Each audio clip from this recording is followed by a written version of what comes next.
importante para nosotros como es lo que podríamos decir la ciberseguridad para los periodistas. Sobre este tema tan importante y que sobre todo creo que se ha agudizado el interés durante la pandemia cuando nuestras casas pasaron a ser nuestras oficinas y ahí empieza y se pone digamos, en cuestionamiento de alguna manera la seguridad que tenemos en nuestras propias casas para ejercer nuestra función periodística. Vamos a charlar y a conversar con el fiscal Horacio Solín, que es el titular de la unidad fiscal especializada en ciberdelincuencia. También con Silvia Tantone, que es mentora educativa de Argentina Segura y es especialista en educación y en nuevas tecnologías, y con Camilo Gutiérrez, que es el jefe del Laboratorio de Investigación de SET, que es una de las organizaciones dedicadas a la seguridad informática más importantes de hoy en día. Yo, para introducir el tema y plantear algunas cuestiones, quería volver a esto, porque me parece muy interesante, de que en nuestro trabajo periodístico la pandemia alteró esta situación de que nuestro hogar se transformó de golpe en nuestra oficina, las redacciones o los ámbitos de trabajo donde en muchos casos hay condiciones de seguridad bastante importantes, no así en nuestra casa.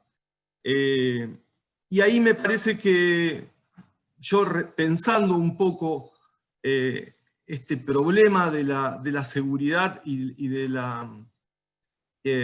lo informático y lo digital en la actualidad, me puse a pensar que, o sea, nuestro principal insumo y nuestra principal herramienta de trabajo, más allá de la información, que es lo más elemental y lo más importante que tenemos, es hoy nuestra computadora y nuestros soportes que tenemos sobre todo para comunicarnos, porque en esta, entre comillas, nueva normalidad nos ha llevado también a que, por ejemplo, en mi caso yo mantenía reuniones periódicas con fuentes informativas que, por lo delicado de la información, esos contactos yo los establecía personalmente porque había mayor seguridad en lo que se conversaba, que nunca lo hay a través de las comunicaciones. Bueno, eso se rompió y hubo que buscar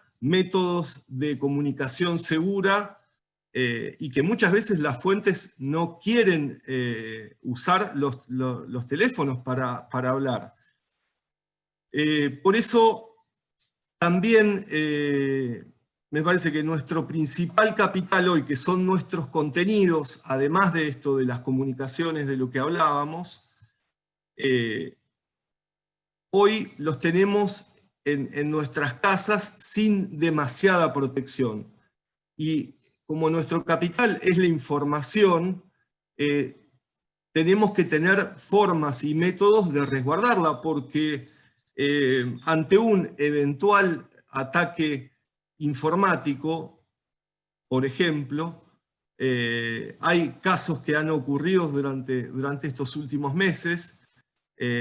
Lo que se busca, básicamente, y eso era lo que yo también pensaba, es la información que nosotros tenemos en nuestros soportes, tanto físicos como en las nubes. Por eso digo que lo complejo de este nuevo escenario que se nos presenta para los periodistas es, sobre todo, cómo podemos trabajar de manera segura sin exponer estos flancos que nuestro trabajo hace públicos, por ejemplo, a través de las redes sociales también, y proteger nuestros contenidos, que ahí está nuestro capital.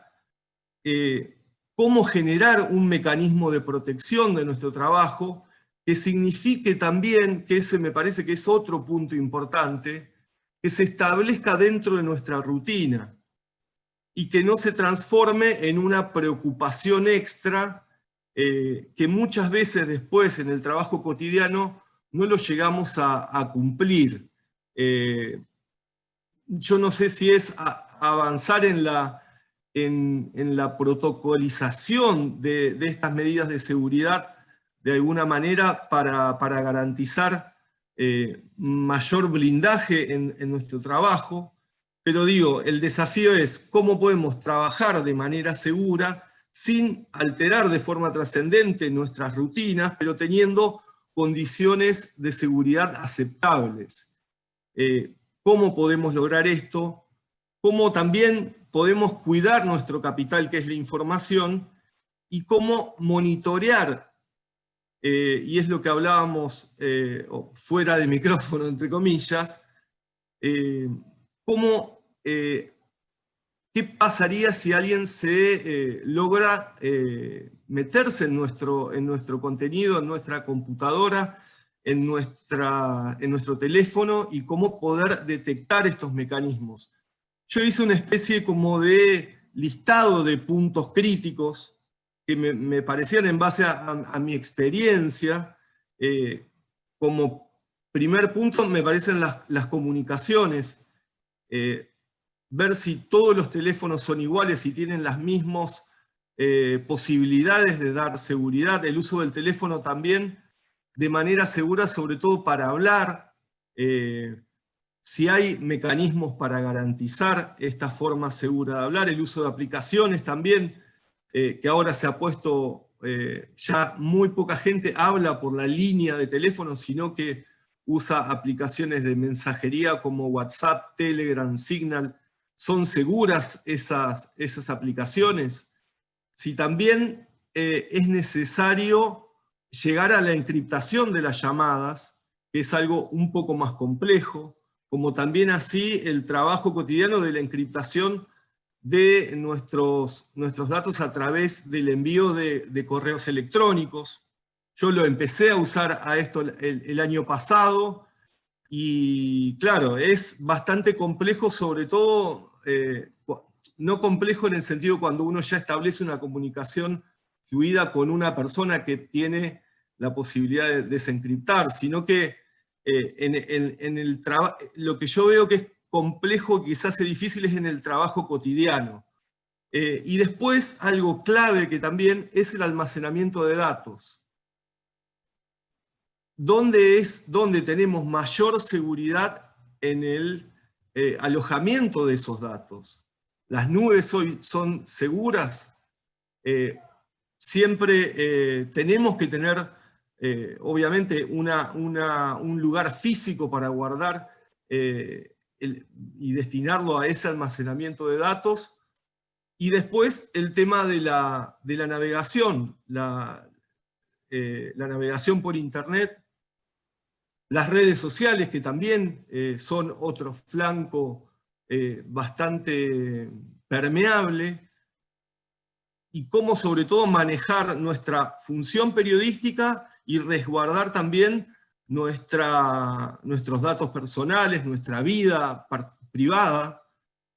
Y el tema por último, de las contraseñas, que eso también me parece de que vivimos en una situación de que tenemos decenas y centenares incluso de contraseñas. Cómo administrar y manejar de manera segura todas esas contraseñas que nos garanticen un blindaje de nuestras herramientas.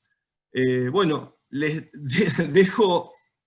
Fue medio extenso mi listado de puntos críticos, pero fueron las cosas que se me empezaron a ocurrir, sobre todo disparados por la pandemia, donde uno desde su casa, digamos, está totalmente desguarecido a nivel, muchas veces, de la seguridad informática. Así que le doy la palabra al doctor Horacio Azzolín, que después se tiene que retirar.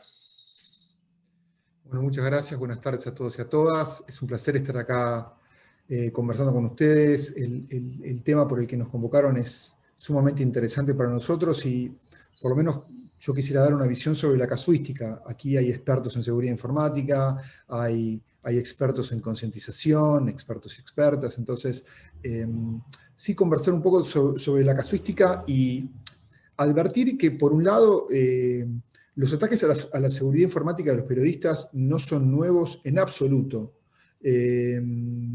Y tal vez, como decía Germán, con la pandemia se agudizó como se agudizó un montón de cosas relacionadas con nuestro nivel de conexión, pero hay fallos famosos con relación a vulneración, o hay casos muy famosos de vulneración a correos electrónicos de periodistas, por ejemplo, que tienen por lo menos 20 años.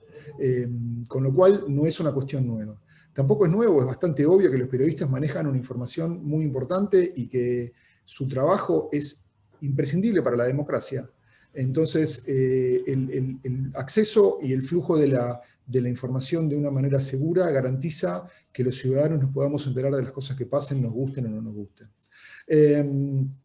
Dicho esto, la seguridad informática de un periodista no debería ser distinta de la seguridad informática de un ciudadano que no es periodista. Y ahí hay un tema muy especial, y esto es la primera crítica que tengo que hacerles. La seguridad informática de los periodistas es usualmente desastrosa. Y eso es un tema que tal vez la pandemia nos ha puesto en duda. Germán hablaba, por ejemplo, de la conexión remota que tenemos en nuestro hogar. Pero sin embargo, digamos, más allá de los periodistas que trabajan en redacciones formalmente, hay un montón de periodistas que trabajan en la calle, que se ven con sus fuentes en bares, que se conectan con sus laptops al Wi-Fi público de Starbucks, por dar un ejemplo, o de Varela Valerita, si quieren un ejemplo más porteño, y que corren los mismos riesgos desde antes de la pandemia. Entonces, lo primero que tenemos que, o por lo menos encarar, es que la cuestión de la seguridad informática en los ciudadanos argentinos en general, pero hablando específicamente del periodismo, ha sido, salvo en honrosas excepciones, porque tengo muchos amigos periodistas que tienen alto nivel de seguridad informática, una cuestión compleja y a resolver. Yo creo que en ese sentido, yendo a alguna otra casuística que les quiero hablar, no se requieren grandes soluciones, sino simplemente implementar sistemas de cifrado, contraseñas seguras y conexiones seguras, el uso de VPN, digamos. Ahora todo el mundo habla de la VPN, y si no la hablaban antes, la usaban para ver la serie de Netflix que no se podía ver, que no estaba disponible en Argentina. Pero lo mismo te permite conectarte a internet desde un aeropuerto y navegar tranquilo, en vez de usar la Wi-Fi. Camilo se ríe porque sabe mucho de eso, ¿no? Hablar un No, no, ataque de tenés toda la razón en lo que estás diciendo, Héctor. hablar un ataque de man in the middle o sea, nos puede pasar a cualquiera y a muchos periodistas que manejan información sensible es importante. Entonces, vos lo dijiste bien, Germán, también, y lo dijo Fernando antes, la cuestión de no solamente tus activos, sino la información que pueda comprometer a tus fuentes. En muchos de los casos, esas fuentes pueden correr riesgo, es muy importante. Casuística sobre esto, que es un poco lo que les quiero contar, de casos que hemos tenido. Por supuesto, ataques informáticos de vulneración de cuentas, ¿no? Las cuentas de correo, de los periodistas, las cuentas de mensajería de los periodistas, WhatsApp y Telegram. Mucha gente dice, ¿para qué alguien va a querer ganar mi WhatsApp? Y muchas veces los ataques son indirectos. Este año, por ejemplo, tuvimos un caso de una conductora, modelo, que le ganaron el WhatsApp, le hicieron takeover de su cuenta. Nosotros no hablamos de hackear los WhatsApp. Tratemos de corregir el lenguaje. Si bien sirve para los graphs porque es corta, esas cosas no se hackean, o eso no es hackear. Pero digamos, cuando hicieron takeover de la cuenta de esta modelo, lo primero que hice, modelo barra conductora barra artista, lo primero que hicieron fue empezar a contactar a sus contactos, muchos de los cuales sí eran periodistas. Y a partir de ahí empezaron a sonsacar o intentar sonsacar información y intentaron ganar las cuentas de esos periodistas. Entonces a veces no es que van a atacar directamente al periodista, sino que van a atacar a la mamá del periodista, al papá del periodista, a la esposa del periodista, a los hijos del periodista, a los vecinos del consorcio del periodista, para tratar de simular alguna identidad y poder generar ganarle esa cuenta, y yo me imagino que sus contactos de WhatsApp, sus conversaciones en Telegram, ojalá usaran Signal, deben ser bastante interesantes para una persona que quiere conocer secretos. Entonces, me parece que empezar a entender que el ataque puede venir de cualquier lado y no puede ser directamente nuestro es interesante. A veces los ataques son indirectos también, porque no están relacionados con una investigación en especial, sino están relacionados con determinada actitud del periodista. Los periodistas, por ejemplo, que son muy tuiteros y que tienen posiciones muy fuertes, por ejemplo, ahora se está viendo mucho en aquellos periodistas, fundamentalmente las periodistas mujeres que tienen una postura muy fuerte con relación a la interrupción legal del embarazo, han sido atacadas muy fuertemente por personas que no están de acuerdo con esto. Si quieren hablar del lugar común de los trolls, podemos referirnos a esto, o esta gente odiadora o que se tuitea encima y que tiene esa necesidad de expresar una catarata de sentimientos descontrolados en 280 caracteres. Parte de esos ataques vienen acompañados con intento de takeover de su cuenta o con reportes de su cuenta que hacen que se bloquee su cuenta y que la persona no pueda tuitear y ejercer su derecho a informar. Entonces, en ese sentido también, el ataque no puede ser solamente para obtener secretos, sino para silenciar a un periodista. A nivel medios también se ha hecho lo mismo de otras formas.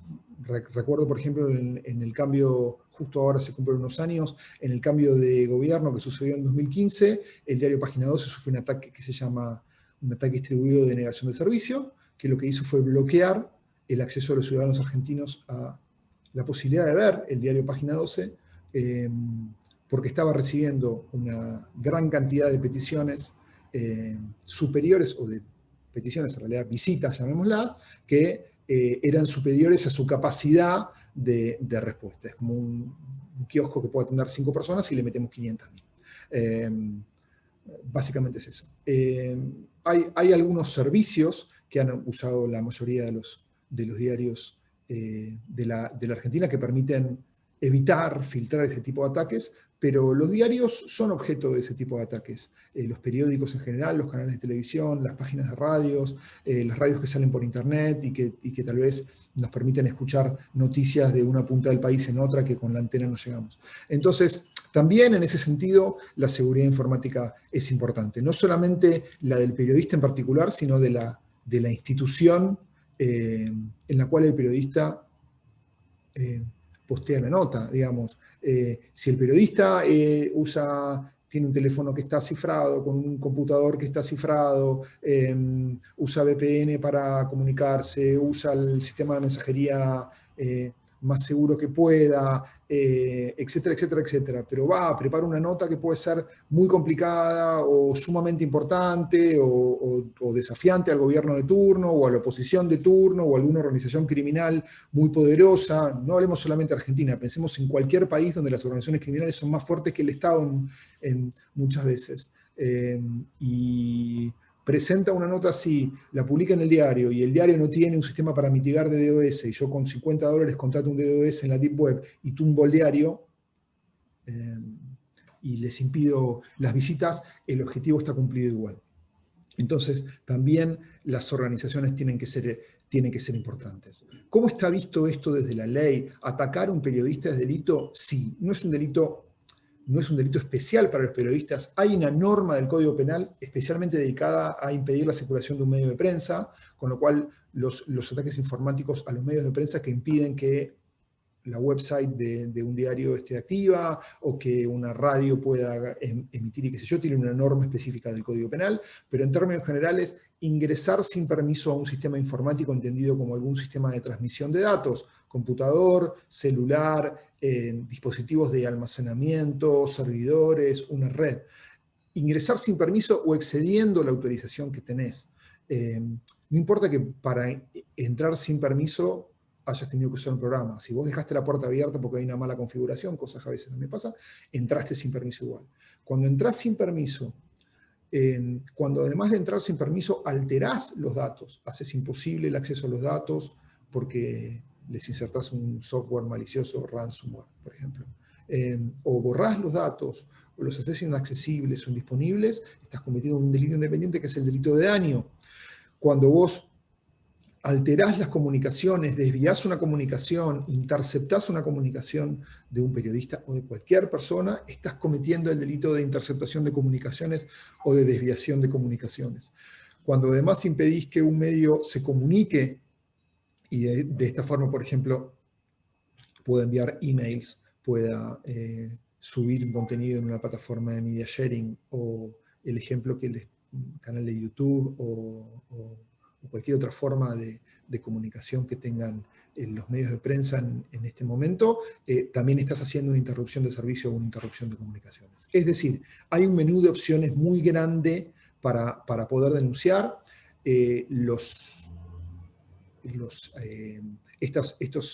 Estos ataques se pueden denunciar en cualquier fiscalía del país, va a depender de dónde haya sucedido el ataque, dónde esté el periodista, dónde esté el medio de prensa, dónde esté radicado. En principio, las comisarías deberían poder recibir esta denuncia sin ningún problema, y si no, en las fiscalías en turno. Por supuesto, si están en la Ciudad de Buenos Aires, nosotros desde la UFESI podemos procesar sus casos, sea que nos lo traigan directamente, que hagan la denuncia en las oficinas de sorteos o que lo hagan en las comisarías de las zonas. Vi que hay aquí que hay mucha gente conectada al interior, Salta, Córdoba, Chubut, Santa Fe, Bariloche, tienen fiscales especializados. Entonces van a poder procesar sus casos con gran profesionalidad. Digamos, hay un panorama muy grande de escenarios delictivos que se pueden denunciar, o sea, este tipo de cosas son delitos y pueden ser denunciadas, les pasa a un periodista o le pase a la mamá del periodista o a los hijos del periodista. La pandemia lo que ha hecho es una mayor conexión domiciliaria, con más vulnerabilidades desde el domicilio. Seguramente Camilo nos puede explicar mejor, pero digamos, los proxies son muy difíciles de poner y hay un montón de cosas más que hacen que recibamos muchas más amenazas, pero también hay que pensarlo en entornos fuera de pandemia, donde los periodistas están en la calle con una laptop y un celular tratando de conectarse a un 3G o a un 4G o a lo que puedan conseguir. Así que esto es previo a la pandemia, se agrava con la pandemia y va a seguir después de la pandemia. Y hay que tener muy en cuenta que los ataques pueden ser directos o indirectos, y no solamente por notas, sino por otro tipo de manifestaciones de los periodistas. El problema de todo esto y subyacente, que es lo que a mí me preocupa, por eso es muy importante tener periodistas ciberseguros, digamos, de alguna manera, es la afectación de la democracia o del estilo de vida que nuestro constituyente pensó, por dos cosas. Primero, porque el periodista que es atacado, que es troleado, probablemente se autocensure.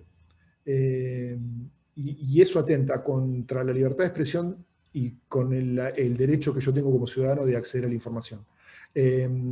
Y también con la posibilidad de que un medio no pueda expresar su pensamiento, su línea editorial, o lo que sea, no solamente el periodista, sino el medio en sí. Digamos, saquemos del escenario a los grandes medios gráficos de Argentina, que sabemos que son enormes y llegan a todo el país. Pensemos en una pequeña radio, un pequeño diario, un pequeño sitio web, una pequeña localidad que están investigados con el intendente. Y que la única voz disidente es ese diario. Que es un tema que no va a ocupar ni la portada, ni la contratapa, ni la página del medio, ni la última página de los diarios grandes. Y que yo soy vecino de ese pueblo y quiero saber qué es lo que está pasando con tal tema. Bueno, esos pequeños medios son tal vez los más vulnerables, los que tal vez no tengan suficiente presupuesto para tener infraestructuras, y los periodistas tampoco. A lo mejor son periodistas que también hacen otras actividades, trabajan de otras cosas, no se dedican a esto, no tienen una espalda atrás, y que usan la computadora de su casa, que usa también su hijo para hacer Zoom de matemática. Entonces, bueno, sobre esos temas hay que trabajar. Yo les agradezco mucho la invitación, es sumamente interesante la iniciativa de FOPEA de empezar a trabajar estos casos. He conversado con muchos periodistas sobre estos temas, muchos periodistas que fueron víctimas de estos temas también, así que siempre son pasos para adelante, y les cedo la palabra a mis compañeros de panel. Me quedo escuchando ahí en segundo plano por si hay alguna pregunta para más adelante. Muchísimas gracias. Sí, Horacio, había una pregunta que recién hacían en el chat, si en Santiago del Estero había una unidad especializada en... No hay unidad especializada como tal, pero hay algunos equipos de trabajo y creo que hay algo de la policía, pero si no, Mm, en la fiscalía, digamos. está bien. Bueno, Silvana, es tu turno. Hola, buenas tardes. Silvina, yo sé que es un Sí, nombre que Silvina, perdón, poca, perdón. vieron Está que tiene un chiquita la montón letra de y no la veo. complicaciones. Bueno, buenas tardes. Gracias por abrirnos las puertas de este panel. A mí me gustaría hacer una introducción muy breve, invitando a todos ustedes que durante 2 o 3 segundos recuerden quién les enseñó a hacer algo de lo que saben hacer. Manejar, cocinar, escribir. Posiblemente de manera rápida se venga la imagen de alguna persona. Una segunda parte de este ejercicio es invitarlos a pensar lo mismo, pero en Internet. ¿Quién les enseñó a navegar en Internet? En algunos casos aparecerá una persona, para los más intrépidos a lo mejor han sido autodidactas, un curso, la escuela imposible, aún. Digo, ¿quién nos enseñó? Esto va a aparecer, y si aparece esa imagen, va a estar relacionado a lo instrumental, a la adquisición de herramientas concretas para desarrollar habilidades concretas. Ahora, ¿quién nos enseñó a manejarnos de manera responsable y segura? Estamos hablando tanto de la palabra seguridad. Digo, vuelvan atrás con la mente, ¿sí? Y fíjense cómo nos fuimos tirando de cabeza todos y todas nosotras en Internet, sin que medie ningún tipo de reflexión ni de conocimientos previos, para algo tan grande como es no solo disfrutar de las ventajas que tiene Internet, que son innumerables y no quisiera saber lo que debe haber sido vivir otra pandemia sin Internet, pero también la cantidad de riesgos y de desafíos que nos presenta. Esto es un poco la misión de Argentina Cibersegura. Recién Horacio hablaba de un montón de palabras muy técnicas, muy específicas, que seguramente Camilo se va a encargar de agrandar, de aumentar. Digo, nosotros lo que intentamos con nuestra misión es a la ciudadanía de a pie, a todas las personas, ¿sí? Tratar de acercarles herramientas para prevenir, para generar conciencia sobre determinadas cuestiones que rondan en torno, ni más ni menos, que a la identidad y a la privacidad.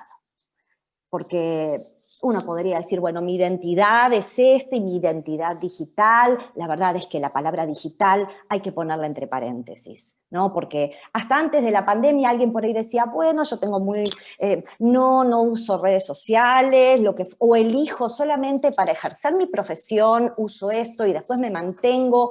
Y a partir de la pandemia estamos el 100%, ¿sí? De la humanidad, desde cualquier edad, interactuando en Internet. Por eso me interesa resaltar lo que dijo Horacio recién, que esto no es, si bien estamos en un foro de personas expertas en comunicación y en tratamiento de información, primero somos personas antes que profesionales. Entonces, esto aplica a nosotros como padres, madres, cuidadores, educadores, además de profesionales, que creo que es el primer paso, porque haber ido a casa, como recién dijeron, ¿no? Abrir la puerta de casa y empezamos a alargar más datos personales de los que teníamos contemplados. Porque si en este momento que estamos todos en casa, estamos pudiendo hacer una lectura de nuestro alrededor.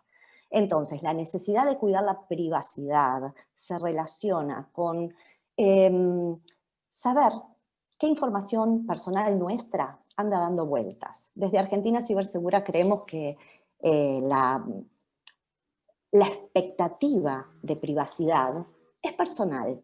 Lo que sí proponemos es el desafío de empezar a autogestionarla, porque nadie lo va a hacer por nosotros. Que no tengamos conciencia en algunos casos de los datos personales que andan dando vueltas, pueden dejar la tierra fértil para la cantidad de delitos que recién han sido mencionados y para otros de los que ustedes conocen.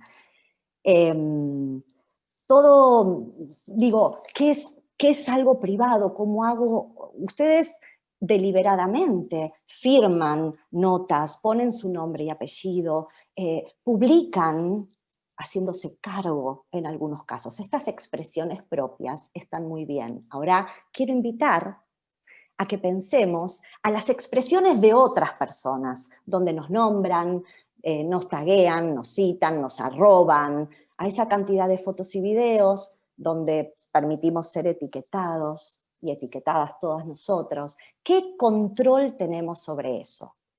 Entonces, porque entre la vida pública y la vida privada, muchas veces el hilo está bien finito, ¿sí? Si no tomamos las medidas necesarias, entendiendo, ¿sí? Ya en la etimología de la palabra público, a partir de que alguien decide postear algo, publicar algo, le pierde potencialmente el control. Y nunca sabemos algo que subimos a internet a dónde va a terminar.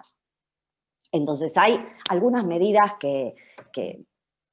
caseras, recién hablaban de rutinas.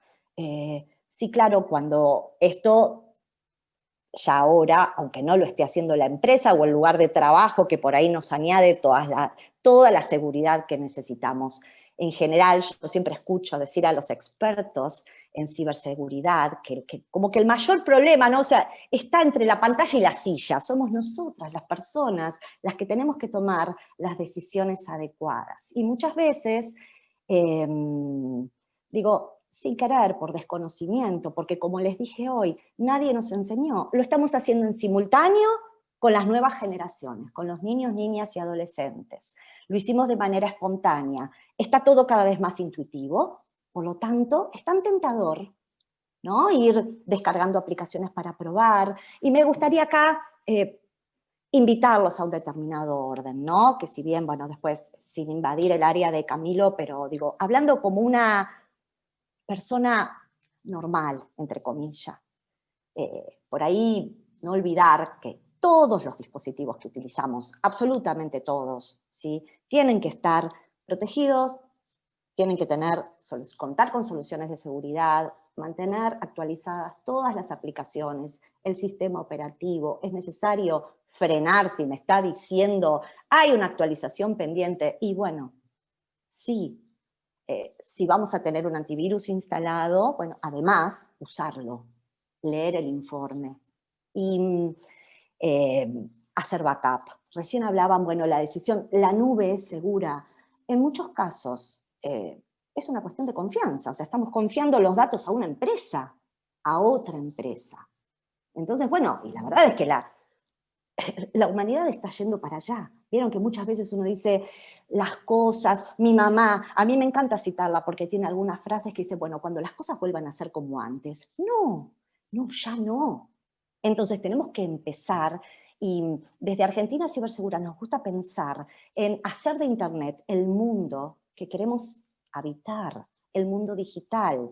Y como les digo, invitar a cada uno de nosotros y de ustedes a actuar como ciudadanos responsables, tomando decisiones que nos hagan bien, tomar decisiones informadas. A veces no sabemos de algunas cosas. ¿Saben qué? Yo entiendo, bueno, no soy periodista, soy docente, mi territorio diario es otro, pero a veces poder frenar un par de minutos para preguntar y consultar no va a ser, al contrario, nos va a traer un montón de beneficios.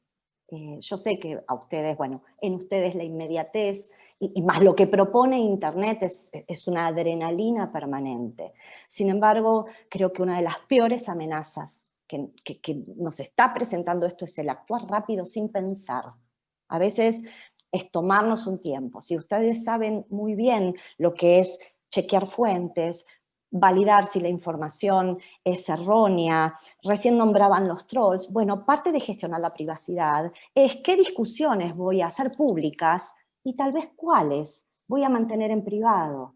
¿Me voy a pelear con un troll? ¿Voy a empezar a discutir con alguien que a priori sé que? Bueno, hay que ser consciente, ¿sí? De que cada acción que hacemos en Internet va dejando una huella, esa huella digital, esa cantidad de datos que habla de nosotros y pasa a formar parte de nuestra reputación. Nosotros Silvina, damos... ahí, Dale. perdón que te interrumpa, pero porque Vení. había un par de preguntas que por ahí pueden ser interesantes. No las leí. Claro, Plinio López, por ejemplo, preguntaba de qué hábitos diarios malos tenemos al navegar por la web. Yo entiendo, más allá del cuidado de los dispositivos, tener configuradas, digo, muchas veces nos informamos a través de redes sociales, estamos consumiendo redes sociales que incluso se actualizan y no nos tomamos el suficiente tiempo para ir a la ruedita de la configuración. ¿Vieron las 3 rayitas, los 3 puntitos? Hay un montón de opciones sobre las cuales nosotros debemos tomar decisiones. Yo creo, déjame releer la pregunta, que no me la quiero... Diario, o sea, hábitos malos, yo no sé si la palabra es mala, pero que nos pueden llegar a hacer un montón de daños, sin lugar a dudas, por desconocimiento, porque como les decía, es tan intuitivo, ¿sí? El manejo de redes sociales o lo que sea, que uno por ahí, digo, va dejando, va sembrando con cada like que pone, con cada sitio al que se suscribe, y muchas veces, aunque no lo haga de manera explícita, sino que otras personas lo hagan a través nuestro. Todo eso, todo, por un lado, la red personal de aprendizaje, y por otro lado, toda esa red de personas con las que nos relacionamos, pasa a formar parte de nuestra identidad en un punto. Ustedes bien saben que nos buscamos en Internet, todas las personas, con cualquier buscador. ¿Sí? El desafío es ver, bueno, qué buscador usamos. Algunos dicen que juntan menos información personal que otros. Bueno, las cookies, muchas veces en el apuro, ¿no? Este sitio colecta cookies, sí, aceptar. O gestionar. Uy, ¿viste? Y vos decís, estoy apurada, y a veces no queda otra. A veces no, digo, hay que hacerlo, hay que entrar por lo menos para ser consciente. Porque en este accionar hay información que deliberadamente queda pública. Cuando gestionamos un perfil en una red social, ¿sí? Todos sabemos que hay determinados datos, vos nos empezás a buscar ahora en Internet y vas a ver que tenemos una cuenta en tal red, en tal otra, en tal otra. Digo, contra eso hay poca cosa que se pueda hacer, o por lo menos yo lo desconozco, digo, yo como usuaria normal, si quieren. Ahora, sí puedo hacer algo con otras cosas. Es, bueno, de esa información, ¿sí?, que yo voy a publicar en mi red social, o de la forma que yo voy a interactuar, sí tengo posibilidad de tomar decisiones. Y esa es la invitación, ¿sí? Pasar a ver si restringimos usuarios, de qué forma. Y además ahora, bueno, ya de un tiempo a esta parte, que las redes sociales brindan la posibilidad de pedir un informe para conocer los datos que tienen de nosotros, ¿sí? Las actividades. Creo que la huella digital, muchas veces nosotros damos, muchas veces no, Argentina Cibersegura brinda charlas en escuelas, y los chicos y las chicas, hasta terminarla, muchas veces el nivel escolar secundario, no toman conciencia, ¿no?, de esta huella digital que después posiblemente puede llegar a cerrar, a abrirnos puertas, a elegir presentarnos de una manera que no consensuamos del todo, y cada vez que nosotros publicamos algo es muy difícil después de eliminar. Porque Pasa que por ahí en nuestro trabajo periodístico justamente es publicar. Entonces ahí como que estamos permanentemente publicando y ahí es el conflicto, digo. Sí, pero ahí publica Germán, Germán periodista. ¿Qué pasa con Germán papá? Germán tío, Germán hijo, ¿no? Que también, ¿qué decisiones tomamos? Porque cuidar, ¿sí?, nuestra privacidad también tiene que ver con eso, ¿no? ¿Qué cuestiones de nuestra vida queremos respetar? ¿Qué expectativa de privacidad tenemos? ¿Y cómo respetamos la expectativa de privacidad de las otras personas con las que interactuamos, ¿no? Acá, a veces un poco, bueno, mi corazón, el de Argentina Cibersegura, está puesto un poco en las personas menores, digo, pero todos nosotros, en tanto, insisto, padres, madres, cuidadores, lo que sea, ¿Qué biografía les estamos armando a los niños, niñas y adolescentes que están bajo nuestra responsabilidad y nuestro cuidado? Porque estamos posteando, publicando información, en algunos casos sobre ellos, sin su consentimiento. El derecho a la imagen es todo un tema, ¿sí? Ustedes lo manejan a la perfección, no me caben dudas, pero a veces desde lo casero, digo, uno profesionalmente lo hago. Ahora, ¿qué pasa con mi Instagram privado? Sí, lo tengo privado, bien. Eso de tenerlo privado, ¿es suficiente? ¿A quién acepto? Digo, puse Instagram como cualquiera, ¿no? Después, ¿de qué sirve tenerlo privado si después acepto a cualquier persona? Digo, soy consciente de las fotos y los videos que involucran a otras personas. Estamos acostumbrados, yo siento que no, y me encantaría este desafío, de empezar a pedirnos consentimiento. ¿Por qué asumimos que es tan natural estar ahora y que yo haga esta captura de pantalla, por ejemplo? ¿Podría? Sí, técnicamente puedo ahora sacar una foto y decir, acá estoy en Fopea. ¿Saben qué corresponde? Decir, ¿están de acuerdo? Si no están de acuerdo, apaguen la cámara. Si no están de acuerdo, no saco la foto, no capturo la pantalla, no publico. Esto, digo, Internet se nos presentó de golpe. No tuvimos tiempo de pensar. Estamos ahora todavía sobre la marcha tomando un montón de definiciones. La invitación grande a ustedes más como comunicadores sociales es abonar a la causa, ¿no? Ver de qué manera hacemos un lugar mejor para todos y todas nosotros, porque nos estamos metiendo con un montón de desafíos. Recién hablan de trolear. Claro, trolear es tan habitual en este mundo, pero salgamos de acá. Las personas que nos leen, las personas que nos siguen, las personas que aprenden de nosotros, ¿no? Que los leen a ustedes para nutrirse, para informarse, el cuidado que hay que tener con esas decisiones que van a tomar de lo que van a publicar, es vital, porque puede cambiar el comportamiento hasta de un pueblo entero, de una sociedad entera. Creo, recién también hablaban un poco de la vulnerabilidad a la que nos empujó la pandemia, y a mí me gustaría ir hasta algo bien chiquito acá, el cansancio que nos vuelve vulnerables. A veces hay que esperar a estar más descansado para bajar una aplicación y aprender a usarla. Porque te dijeron que está buenísima, o que este jueguito lo está jugando todo el mundo, está genial, pero resulta que cuando te descargas la aplicación, te hace un montón de preguntas, ¿sí? Te pide permisos. Entonces, los pasamos rápido. Pienso, le voy a dar autorización para que use la cámara, acceso al micrófono, acceso a los contactos, porque sí o porque no, los necesita. Este ejercicio no lo va a hacer nadie por nosotros. Y muchas veces, o sea, lo más sano es pedir ayuda, es hacerlo junto a otros. Creo, Sheila hablaba como de tener una paranoia sana, ¿no? Así de ir sin volvernos locos, pero bueno, tener en cuenta, che, ¿sabes qué significa esto? A Camilo, a cualquier persona que sepa, todos tenemos a alguien. Sí, si podés, Silvina, podemos ir redondeando así. Terminé. Medio justo con el tema. Ah, bueno, buenísimo. Muchísimas gracias. Bueno, Camilo, es tu turno. Genial, Germán. Bueno, Silvina.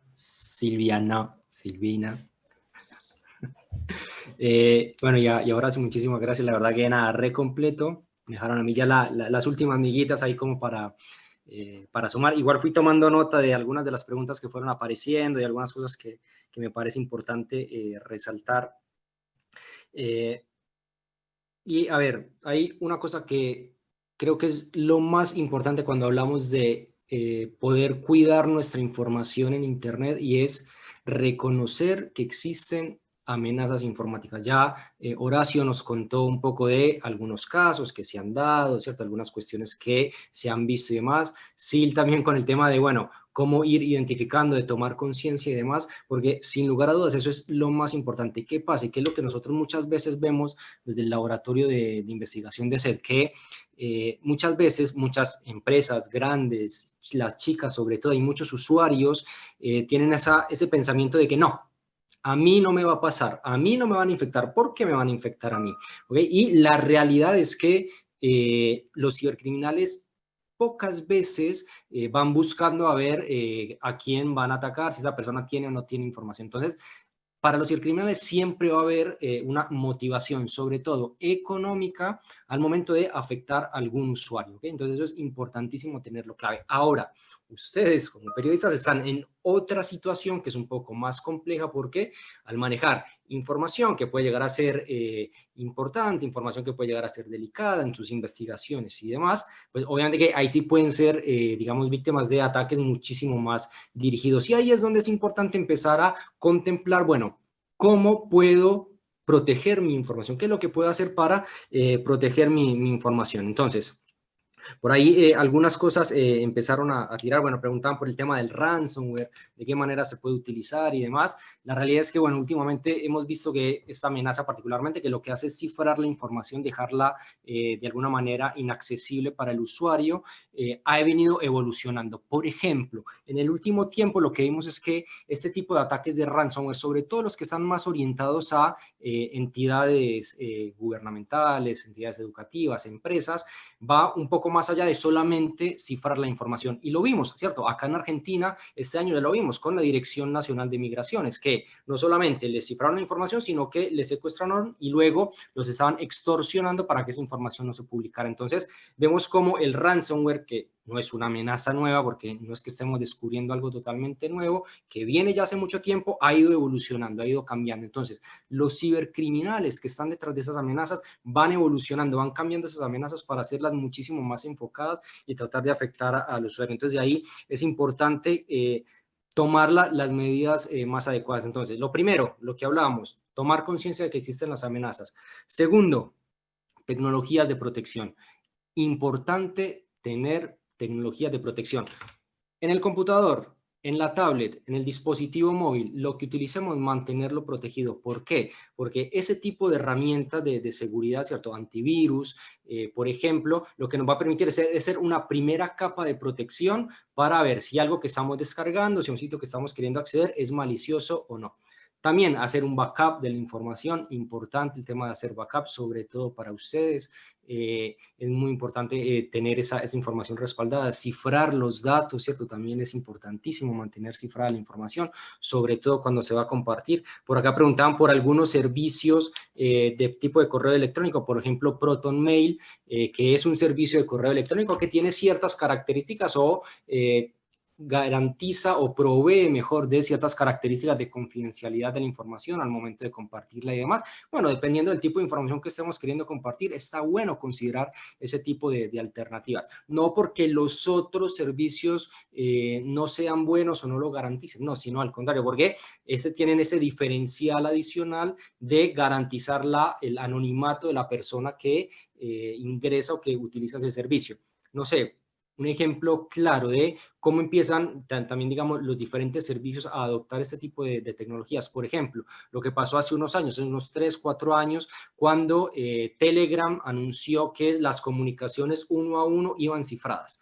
Y por un tiempo como que no se le dio mucho interés al tema, pero luego saltó WhatsApp, que también las implementaba, y de ahí todas las comunicaciones uno a uno entre este tipo de aplicaciones estaban cifradas. Entonces, vemos también cómo de alguna manera, por el interés de los usuarios de que esta información, de que su información viajara de manera cifrada, pues obviamente se empieza a utilizar ese tipo de cuestiones. Entonces, hay tecnología de protección que obviamente dependiendo de lo que vayamos a hacer, de lo que necesitemos hacer, la podemos llegar a utilizar. Ahorita hablaban el tema de las VPN. Bueno, ¿qué es lo que estamos necesitando hacer? Estamos en una red Wi-Fi abierta, estamos intercambiando información sensible. Bueno, utilicemos una VPN. Una VPN simplemente nos va a abrir un canal cifrado que alguien, por más que pueda obtener esa información, pues no va a poder saber lo que está allá adentro. Entonces, está bueno tener, obviamente, considerando el tipo de situación a la cual nos estemos enfrentando, utilizarla o no, obviamente, para poder tener este tipo de protección. Y un tema también importantísimo que todavía se pasa muy, digamos, por alto y no se considera mucho, que es el doble factor de autenticación.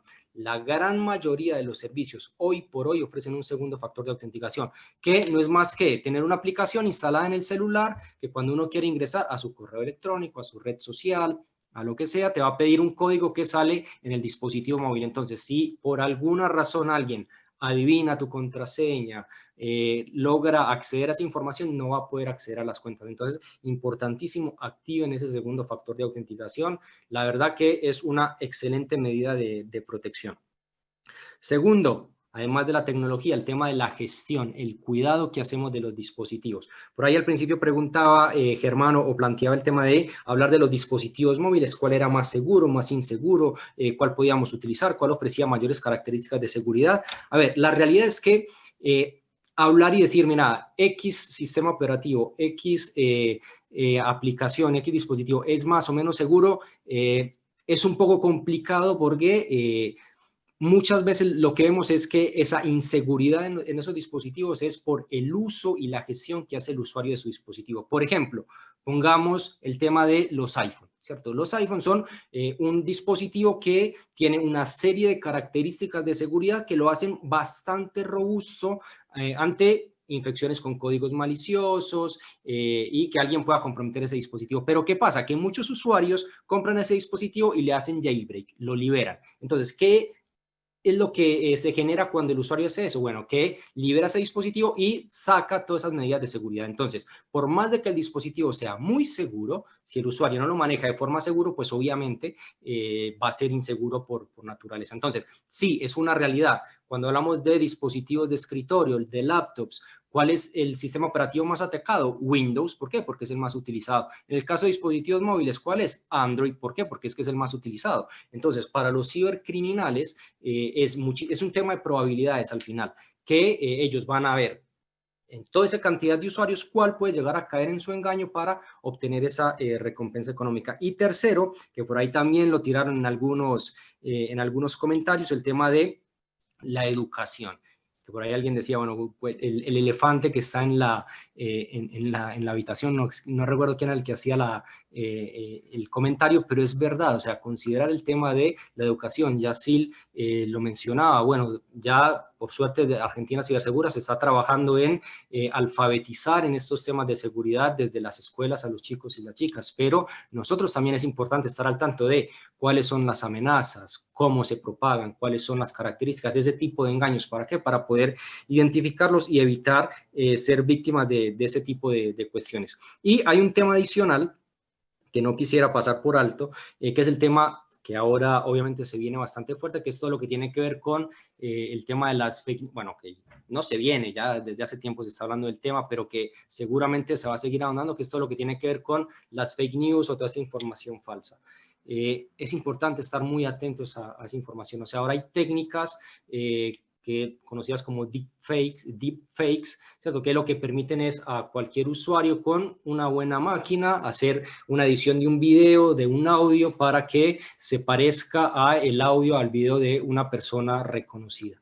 Hemos visto casos en el último tiempo de este tipo de suplantación. Entonces es importante considerar siempre ir y verificar las fuentes de dónde viene la información, cómo sale y demás, para poder establecer este tipo de cuestiones. Y por acá Sergio planteaba un tema que es bastante interesante y creo que daría como para una discusión bastante larga, y es que podríamos tener una identificación tipo un DNI para utilizar Internet. Pero ¿sabes, Sergio, cuál es el problema con eso? O al menos lo que yo veo, que ahí hay un tema de que está bien, el tema del uso seguro de la tecnología, pero está también por otro lado el tema de el seguimiento que pueden hacer de esa persona, ¿cierto? El hecho de poder individualizar a uno de esas personas. Entonces, a ver, ¿cuál es la característica que tiene Internet? Que podemos entrar, acceder a la información, el tema de la libre expresión, ¿cierto? Poder comunicar todo lo que pensemos ahí, pero ¿qué pasaría si ese tipo de mecanismos lo empezaran a utilizar entes gubernamentales o entes privados, bueno, póngale el nombre que quiera, para monitorear qué es lo que hace el usuario? A ver, ya sabemos que hay muchas redes sociales y muchas aplicaciones que hacen algo similar, ¿cierto? Que por ahí utilizan tu información, de dónde accedes y demás, para poder rastrear y obtener inteligencia de eso. Pero, obviamente, llevarlo eso a un extremo creo que plantea un escenario bastante complejo que incluso daría un montón de discusiones adicionales. Bueno, han ido saliendo un montón de preguntas. No sé si, Germán, querés que las vayamos respondiendo. o cómo lo hacemos, porque bueno, hay bastantes preguntas. Por aquí una de Eugenia, preguntaba por el cifrado de WhatsApp, que sí es Quería, complejo. Camilo, por ahí si podemos, qué sé yo, buscar de todo el detalle que vos fuiste dando de esas claves, digamos, para tener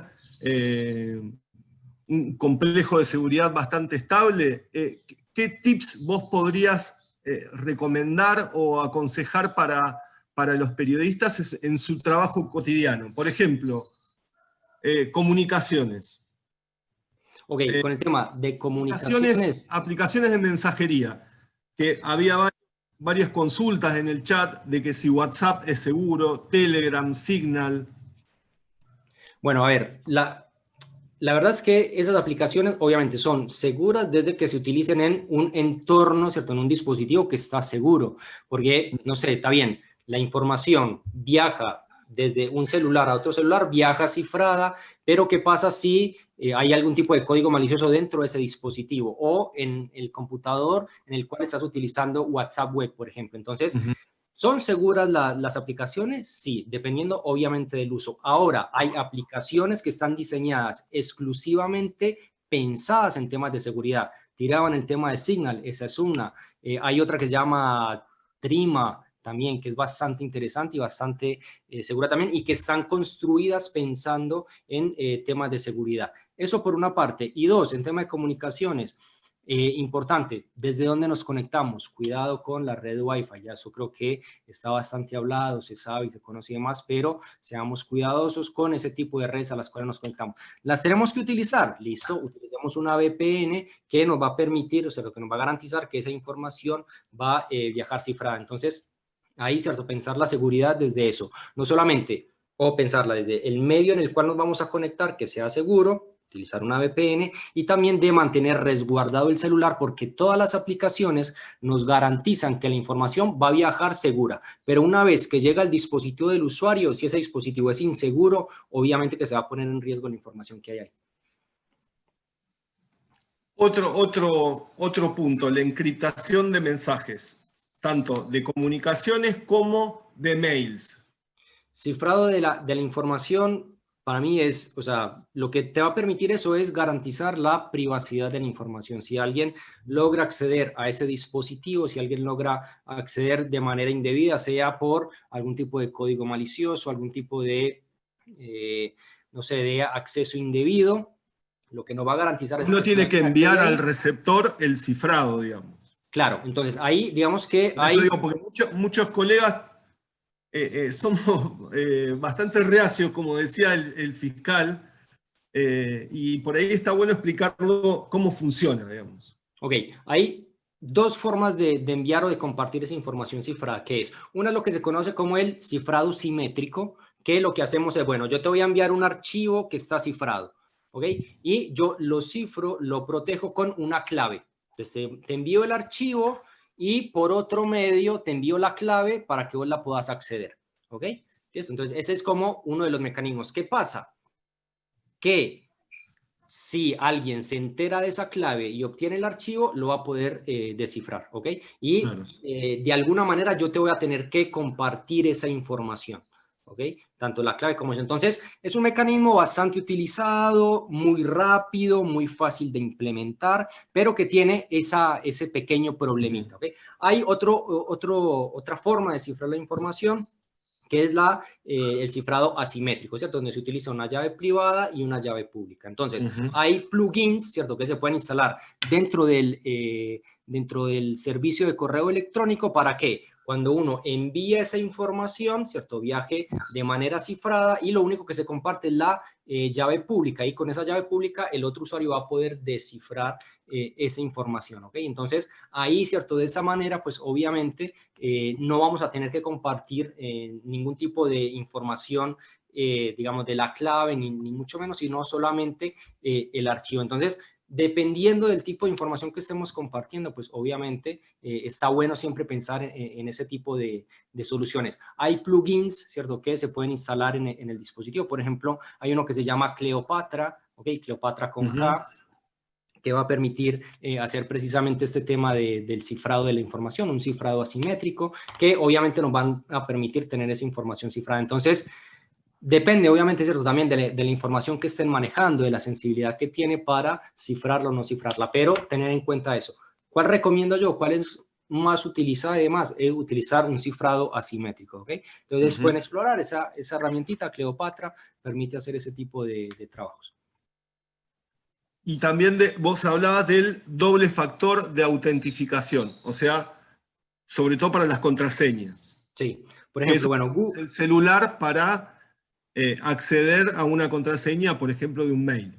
Claro, tal cual. Por ejemplo, Google tiene su servicio que se llama Authenticator, que uno ahí, ¿cierto?, puede poner, no sé, yo por ejemplo tengo acá en mi Authenticator, tengo varios servicios que en el momento en el que yo trato de loguearme, no sé, si quiero ingresar a mi correo electrónico, si ingreso desde mi máquina, ¿cierto?, personal, no tengo que ingresar contraseña, pero sí me pide el doble factor de autenticación. Entonces yo simplemente lo ingreso. Si accedo desde un dispositivo desconocido, me va a pedir el nombre de usuario, la contraseña y el doble factor de autenticación, ¿cierto? Ese segundo código, que no es más que un dígito, perdón, suele ser un número de 6 cifras, ¿cierto?, que nos va a permitir tener ese acceso, que es un número que se va renovando cada 20, 30 segundos, dependiendo de la aplicación, y nos va a permitir, nos va a garantizar esa característica adicional de seguridad. Entonces, denle una mirada. Creo que si de algo, o sea, si van a salir de aquí a hacer algo, lo primero que les recomendaría hacer es vayan y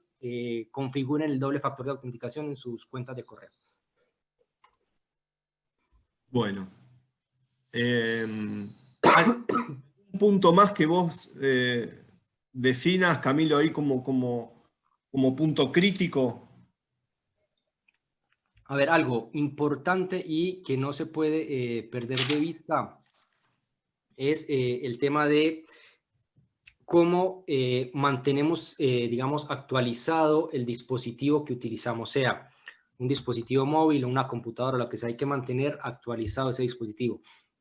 Las aplicaciones, ¿cierto? Todo lo que utilizamos. ¿Por qué? Porque me ha tocado ver que muchos usuarios por ahí, no sé, tienen 25 notificaciones para actualizar la aplicación en su dispositivo y no lo hacen. Es algo que está bueno hacerlo. ¿Por qué? Porque esas actualizaciones lo que hacen, bueno, además de corregir o de agregar funcionalidades, también suelen corregir problemas y errores que pueden ser utilizados de manera maliciosa. Entonces, también estar muy pendientes de eso para poder corregir o para poder estar al tanto con eso, para precisamente evitar que sea utilizado de forma inadecuada el dispositivo del usuario. ¿Okay? Uno de los colegas recién preguntaba, y le hago la consulta a los dos, a Silvina y a Camilo, sobre el uso del software libre, si es seguro, si es recomendable. Sí, a ver, la verdad es que es seguro. De nuevo, creo que volviendo a lo que hablaba ahorita, depende mucho del uso que le demos. Tiene sus características, ¿cierto? Obviamente, sus limitaciones y tiene también sus virtudes. Dependiendo de lo que uno vaya a hacer, pues obviamente puede servir o no. No sé, por ejemplo, en cuanto a sistemas operativos, por ejemplo, Linux, lo que es un sistema operativo que está basado en software libre, tiene un montón de características y demás que simplemente uno llega, lo instala y puede empezar a trabajar en un computador sin ningún problema. ¿Qué pasa? ¿Tiene vulnerabilidades? ¿Tiene fallos? ¿Tiene errores? Sí, tiene errores igual que los tiene Windows, que los tiene Mac, pero obviamente que hay menos amenazas que tratan de explotar esos errores. Entonces, obviamente, por la cantidad también de usuarios. Exactamente, tal cual. Entonces, obviamente pensar, ¿cierto? Y todavía hay muchos usuarios que dicen, no, yo uso Linux porque no hay amenazas para Linux. No, yo uso Mac porque no hay amenazas para Mac.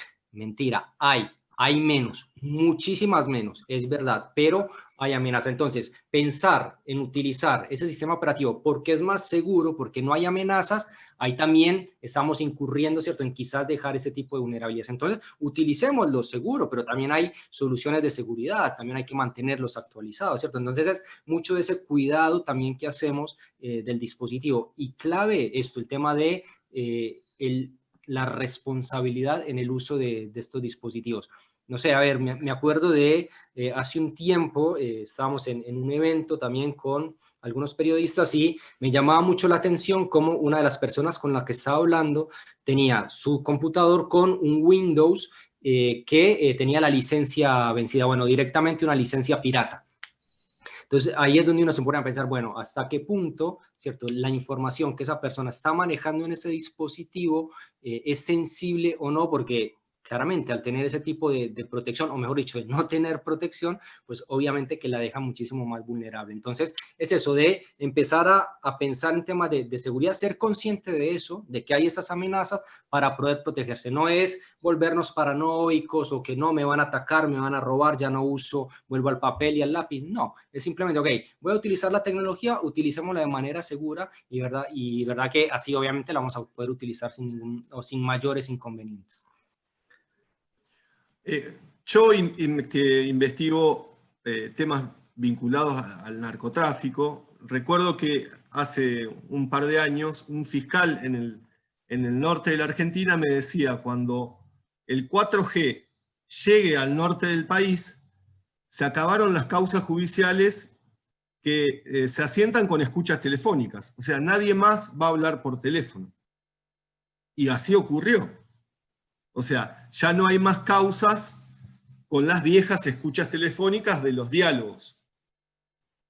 Digo, la matriz de la investigación también cambió. O sea, los fiscales hoy van a buscar aparatos, teléfonos, porque ya no pueden intervenir más teléfonos porque no tiene sentido, nadie más habla.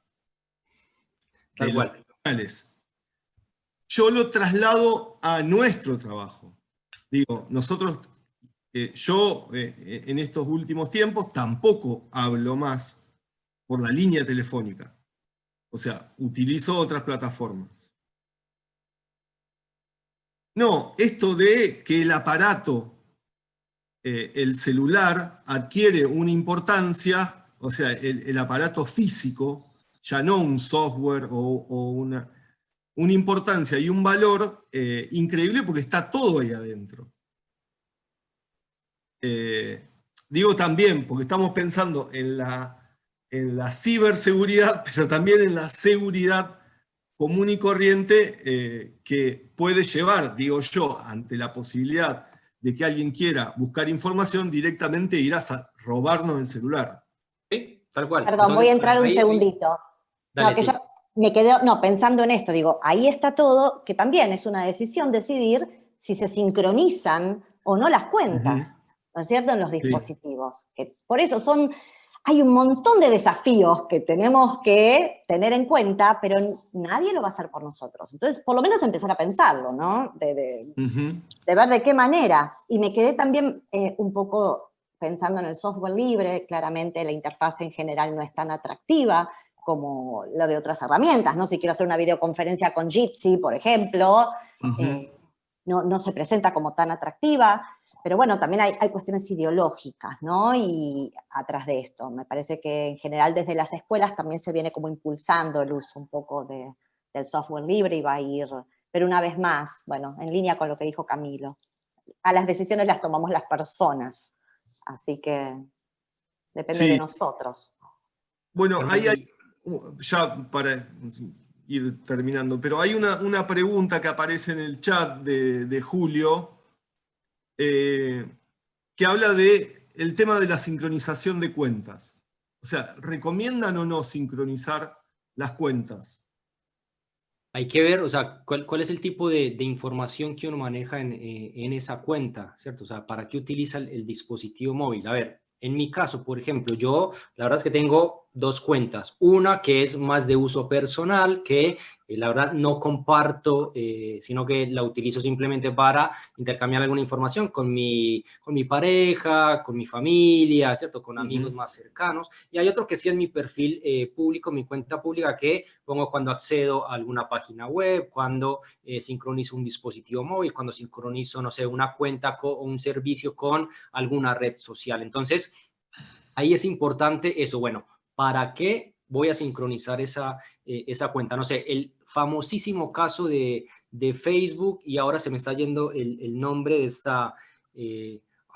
que a través de una aplicación empezaron a recolectar información de una gran cantidad de usuarios que al final terminó utilizándose para influenciar, ¿cierto?, a los votantes en Estados Unidos.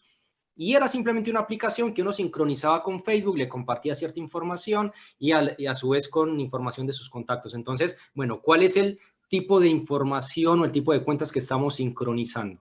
Ahí es plantearse eso, o sea, volvemos a lo que les comentaba ahorita, o sea, no es decir, bueno, entonces ya no sincronizo ninguna cuenta, no, bueno, quizás puede ser una buena idea tener una cuenta que sea para, no sé, utilizar en cualquier tipo de aplicación, o cuando nos vamos a anotar algún servicio para que nos lleguen notificaciones, bueno, utilizo esa otra cuenta que sabemos que obviamente se maneja ese tipo de información, obviamente. No tener una cuenta para todo, digamos. Claro, exactamente. Una cuenta para todo. Obviamente que quizás ahí sea conveniente no compartir la contraseña, ¿cierto? Porque la contraseña para una cuenta sea diferente de la que utilizamos en otra. Y me queda una cosita ahorita que mencionas, el tema de las escuchas, el tema del uso del dispositivo y demás. Sí, es verdad, porque obviamente antes quizás simplemente se intervenía la línea, bueno, simplemente no, pero se podía intervenir la línea, hacer las escuchas y demás. Ahora hay, no sé, hay códigos o hay aplicaciones que es lo que se conoce como RATs, Remote Access Tool, que son herramientas que si alguien la instala en el dispositivo móvil, todo lo que pase ahí va a ser enviado a la persona que la instala. Entonces, también se pueden hacer ese tipo de escuchas, también se pueden hacer ese tipo de seguimientos. De hecho, nosotros en el laboratorio de SET hemos analizado, ¿cierto?, algunos casos en los cuales en un dispositivo móvil encontramos una porción, un código malicioso que estaba siendo utilizado con esos fines. Entonces, ahí, ¿cierto?, es donde está el tema de conocer cuáles son esas herramientas que pueden utilizar con esos objetivos maliciosos para poder protegernos y tener las medidas de control que eviten ese tipo de problemas. O sea que con ese RATs te pueden escuchar todo lo que vos hablás, no solamente por la línea común, sino también por las aplicaciones. Claro, todo lo que pasa por el micrófono. El micrófono vendría a ser en tu... Claro. Claro. Todo lo que escribas también, ¿cierto? Todo lo que vas escribiendo, los archivos que vas descargando. Entonces, también se pueden dar ese tipo de situaciones. Entonces, ahí es donde es importante, no sé, ¿qué no hacer? Bueno, ¿de dónde descargamos las aplicaciones? Siempre descargarlas de repositorios oficiales. Tener un antivirus, ¿por qué? Porque eso nos va a permitir identificar si eso que estamos instalando puede llegar a ser malicioso o no. Entonces, son, ¿cierto? Obviamente, cuestiones que...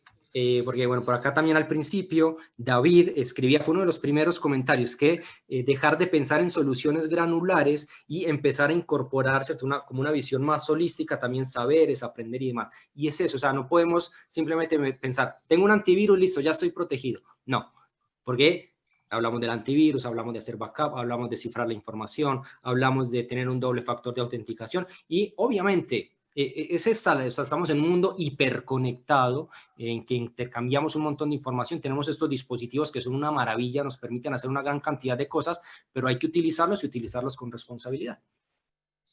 Sí, muchas veces uno apela al sentido común que termina no siendo el más común de los sentidos, ¿no? Hay cuestiones que hay que consentir, que hay que hablar. Ahí estaban preguntando si se puede generar un perfil falso en Twitter, creo que recibí... ya se fue la pregunta. Sí, de un trolls. Y bueno, pero es que eso es... Sí, claro, digo, ahí está la posibilidad, o sea, tomar la decisión en qué momento se va a hacer la denuncia formal o si se reporta la cuenta a la red social. Esto también es una gran herramienta que tenemos las personas usuarias de los juegos, de las redes sociales, hay que empezar a utilizarlas, porque... la invitación es esta, ¿no? Empezar a hacer un poco el mundo que queremos habitar, porque si no, la violencia, la que nos... O sea, nombran la palabra troll y digo, en lo personal, me preocupan un montón, porque uno si no está bien parado, si no te encuentras en un momento donde te sentís seguro, podés llegar a engancharte en una discusión, digo, que después te va a comprometer, si no llegás a detectar de quién se trata, o si no contás con la suficiente alfabetización, y nadie la tiene de nosotros, bueno, excepto Camilo, personas formadas en estos temas. El resto, digamos, estamos aprendiendo. Entonces, y nos metemos en terrenos difíciles después de bancar, ¿no?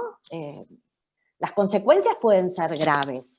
Entonces, acompañar también a los chicos y las chicas que tenemos alrededor en esto, ayudándolos a pensar en estas cuestiones. Bueno, ha sido interesantísima la charla, sobre todo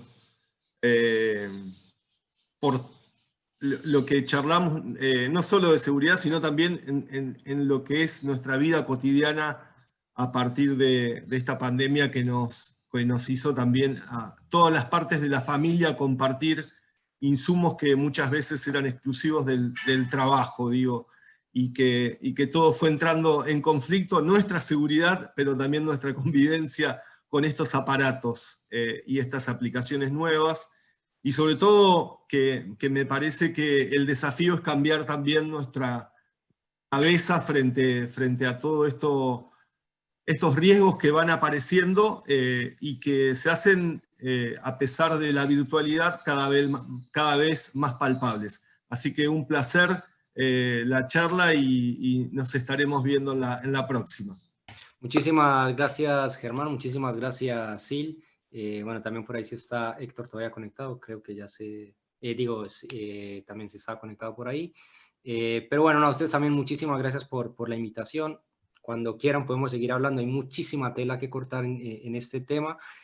Así que nada, hasta una próxima oportunidad. Muchísimas gracias. Sí, ha generado mucho interés en los compañeros y compañeras de FOPEA que están presenciando la charla. Así que un abrazo grande a todos. Muchísimas gracias.